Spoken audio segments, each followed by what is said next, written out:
Every 4 years, Americans come together to make a choice. We expect hard-fought campaigns, and we expect politicians telling us this is the most important election of our lifetimes. But with the conventions that just played out, we saw something different. Democrats told us if the other side wins, our democracy is over. Republicans said if the other side wins, America is over. Both suggesting an apocalypse if they don't prevail on November 3rd. In the visuals of this week's Republican convention, we saw the world as Donald Trump wants it to be. His name in fireworks over the Washington skyline. The White House South Lawn transformed into a celebration of all things Trump. And his supporters shoulder to shoulder as if the pandemic had never happened and isn't still killing about 1,000 Americans a day. On the streets outside, protesters offered their own visual reminder of the number unmentioned on the South Lawn. More than 180,000 Americans killed by COVID-19.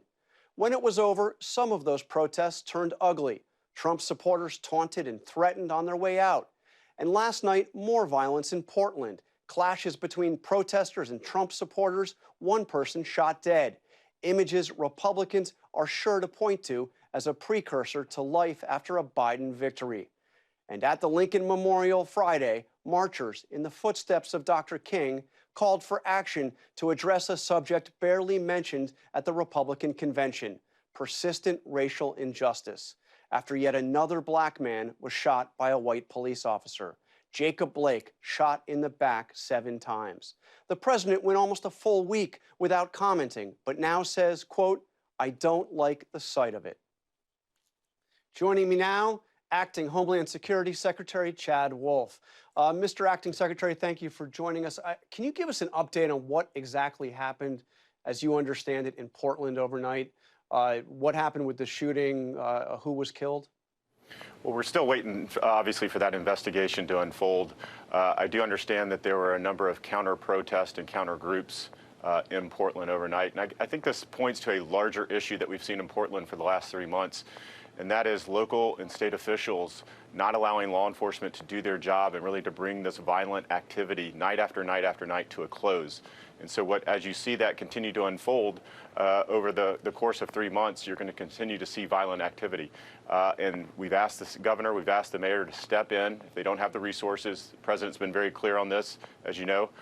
We will happy to provide resources to bring this violence to an end.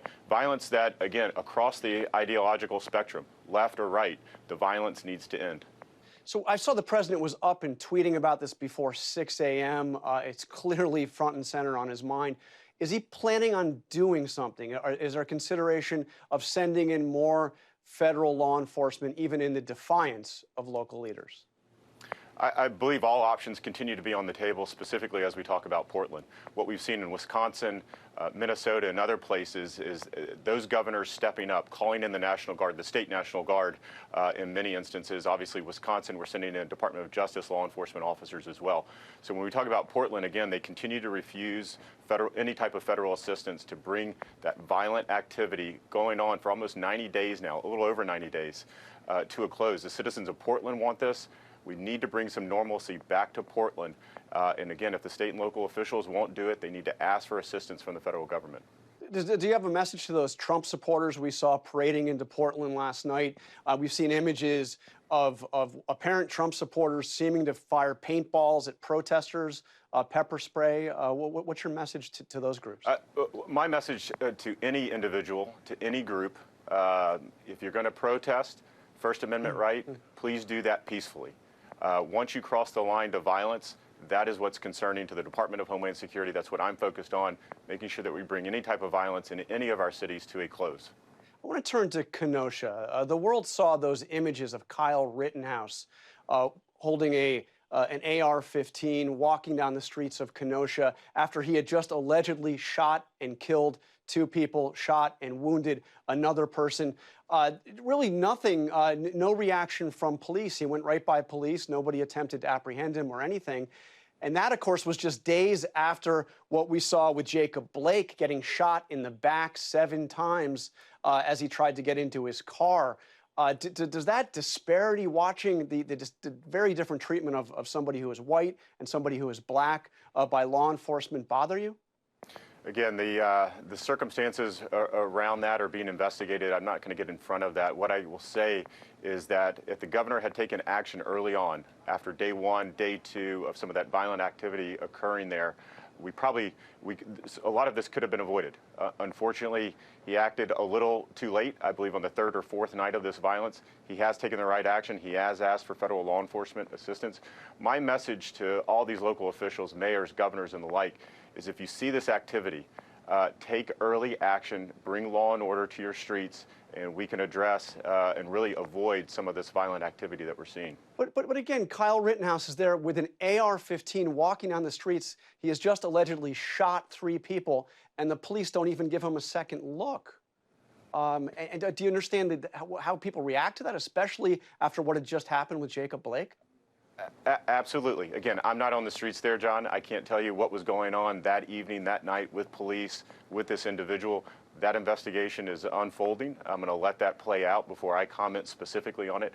But again, I think what this shows, what this demonstrates, is that local officials or governors need to take action early on to address these issues. And we've seen that in a couple of other different cities and states, is if they see violent protest occurring, you take early action, you can address this. And this is what most reasonable Americans want. When they turn on their TVs, they don't want to see this violence night after night after night. They want to see their local officials, elected officials, taking action. So the president just a short while ago liked a tweet that said, quote, "Kyle Rittenhouse is a good example of why I decided to vote for Trump." Is the president suggesting that this 17-year-old white man who allegedly shot 3 people is somehow somebody to be celebrated? Jonathan, I haven't talked to the president about that. I have not seen that tweet. I'm going to let both the president and the White House comment on that. Again, what I'm focused on at the department is making sure that we're providing state and local officials the intelligence and the information they need to make good decisions. And if they don't have the resources or capabilities to protect their communities, they reach out to the Department of Justice, and the federal government will provide them help and support. We saw the president at the convention clearly making law and order the centerpiece of his re-election campaign. I want to play something that he said at his last convention 4 years ago in his acceptance speech there. The attacks on our police and the terrorism of our cities threaten our very way of life. Beginning on January 20th of 2017, safety will be restored. I mean, first of all, it's striking how it's almost exactly the same message at this convention. But did he fail to keep that promise? He said safety was going to be restored beginning on January 20th of 2017. Absolutely not. And again, what we see across cities and across states, local law enforcement, first line of defense, state law enforcement, and if both of those fail, then obviously the federal government can step in, and we need that. So we need that request from those state governors. Many of them have requested that. And again, when we go back to Portland, we see exactly how not to protect your communities. It's a case study on the wrong way to do this. 90 days of continued violence in that city. It can be stopped very quickly. You need to have some conviction, and you need to bring in law enforcement to do their job. After the president's supporters were confronted by protesters Thursday night outside the White House, the president in several tweets and statements has suggested that he was going to. So, well, let me read one of the tweets. He says to Mayor Bowser, D.C. Mayor Bowser, should arrest these agitators and thugs, clean up D.C., or the federal government will do it for you. Enough. What does he mean, the federal government will do it for you? What does he have in mind in D.C.? Well, I think what's absolutely concerning is that individuals leaving an event at the White House cannot simply leave, go to their vehicles or wherever they might be going, that they're accosted time and time again. So I think the concern there is making sure that, again, law enforcement do their job, you can protest peacefully all day long, all night long if you choose to. Once you cross that line of violent activity, law enforcement needs to step in. We saw that back in early June in D.C., where federal law enforcement came in, the Department of Justice came in, when we had a number of rioting and looting occurring, working with the Metropolitan Police Department to address that very quickly. Again, that's sort of, again, a little bit of a case study on how to do this correctly in other cities. I want to turn to your role in the convention. You obviously took part in that naturalization ceremony that was played in a video at the convention. Did you know when you were there for that naturalization ceremony at the White House with the president that it was going to be played that night at the convention? Again, naturalization ceremonies are what the department does. We do hundreds, if not thousands of them every year. I've participated in several of them, not only with the president, but with the vice president. So it's absolutely a legitimate role for the department to do. Again, we do them across the nation. I did one in Denver the day after on Wednesday of this past week. And we'll continue to do that. That was an official event at the White House. It was uploaded to a public YouTube channel. Anyone, any individual, organization, or political party can pull down that video and do with it as they wish. So again, sir, legitimate but sir, respectfully, that was not my question. My question was, did you know when you took part in that ceremony that it was going to be used that night at the Republican convention? No, what I knew is, again, participating in a naturalization ceremony. We had a number of USCIS employees there, as they do every naturalization ceremony, making sure that that ceremony goes off without a hitch, that we're giving that oath of allegiance to those individuals there. And again, we'll continue to do that because that's our mission at the department. Okay, finally, a story that broke over the weekend. The DNI, the Director of National Intelligence, is saying no more in-person briefings to Congress, including briefings on the critical question of foreign interference in our election. Isn't this a time when there should be more information shared, not less? What is going on here? Absolutely, and I think what the DNI specifically said is he was concerned about leaks, classified information. Obviously, the Director of National Intelligence deals with classified information.